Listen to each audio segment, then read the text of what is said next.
This is a storm drain coming off the streets of Dana Point.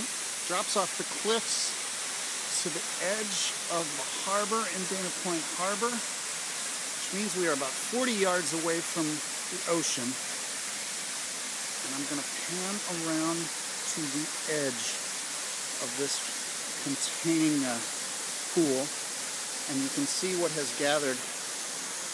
There were big rains last night, so this containing pool was full of water. And I want you to see the debris that's come from our watershed that's inches away from the ocean.